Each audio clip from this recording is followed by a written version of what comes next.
Queensbury, New York's Demetrios Drellos is here for another Super Dirt Week. And Demetrios, how good is it to be back here after a year off?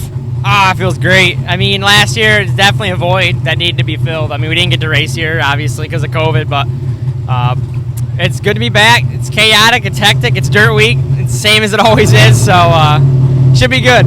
You scored a win on the Dirt Series back in Malta at the end of 2019. You had a great run this year down at Bristol on the dirt down there. Tell us a little bit about your chances this week and with a little bit more experience under your belt with the series. I think our slick track program has definitely improved, and if his Oswego is going to be characteristically normal Oswego this week, which it might not, we should be pretty competitive, hopefully. I mean, I've never had good luck during these big races here, but we'll figure it out.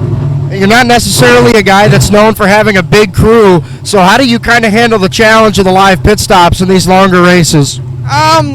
That's a tricky question. I mean, I have a couple more people than I normally do this year, thankfully, and they have a lot more experience doing the live pit stops than I do. But I actually think that we have a pretty good idea what's going to happen. We have a pretty good setup for what we're going to do. I feel like we should be right as competitive as everyone else. Maybe not as fast as some of the big teams, but I feel like definitely should not be losing spots on pit road as long as no mistakes are made. But again, live pit stops, strategy, a gamble. You know, the whole thing is just always going to be a gamble, and Lady Luck falls your way.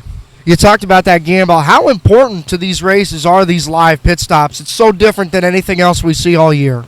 I'm not going to say it's the make or break, but I mean, definitely if you don't want to give up anything. So if you can come in under a caution and five other guys do, if you stay at least if you stay with them and not lose 4 or 5 spots under a caution. I mean, of course, there's going to be one big pit stop early where all the guys with quick fuels are going to pit, and if you lose 10, 15 spots on that, that's your fault. I mean, so as long as nothing goes wrong and everyone just takes their time and gets it done. I mean, yeah, it takes their time as they hurry, but as long as they get everything on, wheels tight, lug nuts, and don't fumble and get a wheel stuck on there, you shouldn't be losing spots. Demetrios Drellos here at Oswego, ready to give it another go at Super Dirt Week.